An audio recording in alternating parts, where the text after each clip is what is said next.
Dude, my titties could not be more jacked on a freaking Sunday right now. Okay, so FICC 003, I found an amendment to this in the comments, which helped me clarify a little bit more what the hell is going on. So when I looked at the amendment, let's go ahead and do this real quick. So, okay, anything underlined in bold is going to be added language, and then strike through is removed, of course. So as it was before, Section 18, liquidation of sponsored member and related sponsoring member positions. So the way this works is you pretty much, you take I, because strike through, this is what it was before.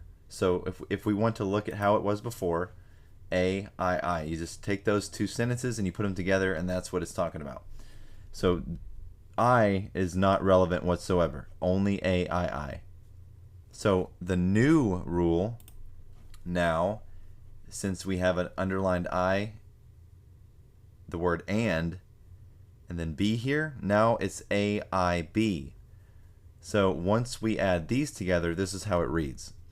The provisions of this Section 18, which shall supersede any conflicting provisions of this Rule 3A and Rule 22A, shall only apply with respect to the liquidation of positions resulting from sponsored member trades within the meaning of subsection A of the sponsored member trade definition.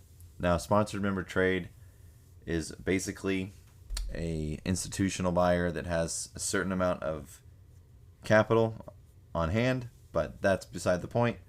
The point is, this paragraph here that was now completely added into this says, on any business day, the sponsoring member or the corporation may, by written notice to the other, cause the immediate termination of all, but not fewer than all, of the long and short net settlement positions.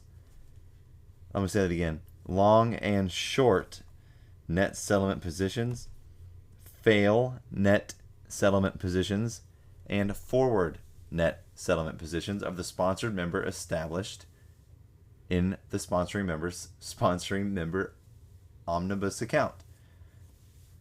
Any such notice shall also cause the immediate termination of all of the corresponding offsetting long and short net settlement positions, and basically everything else I just said. Now, to clear some of that jargon up, net settlement is a process through which a brokerage firm consolidates all of its trading activity in a particular security for a given settlement date and makes one aggregate settlement transaction. That's basically what that is. So, the craziest part is if you go and you look at the sponsored member and sponsoring members section of Exhibit 5 of 003, this is the actual text that's going to be changed. This is like a really lackadaisical little paragraph here about rules and abiding by Rule 3A. Look at the new one.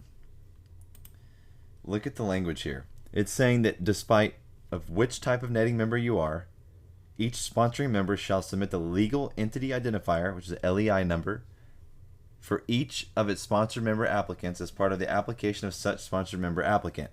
Each sponsoring member shall provide the corporation with the legal entity identifier for each of its sponsored members, such that the corporation shall have a current LEI for each sponsored member at all times.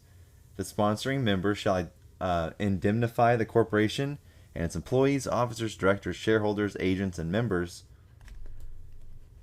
for any and all losses, liabilities, expenses, and legal actions suffered or incurred by the LEI indemnified parties arising from a sponsoring member's failure to have the current LEI of its sponsored members on file. Legal action means and includes any claim, counterclaim, demand, action, suit, countersuit, arbitration, inquiry, proceeding, or investigation for any federal, state, or foreign court or other tribunal or any investigative or regulatory agency or self-regulatory organization.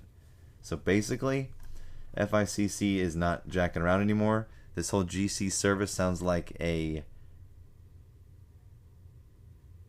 straight up way for them to distribute the big bag, basically. So, yeah, That's crazy. So this whole thing was added. Short net settlement positions are going to be able to be terminated now 100% when applicable. My tits are jacked. I think we're going to have a good week next week, and let me tell you why.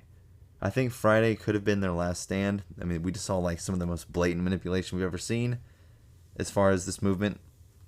That was one of the more clearer days of manipulation, so fingers crossed.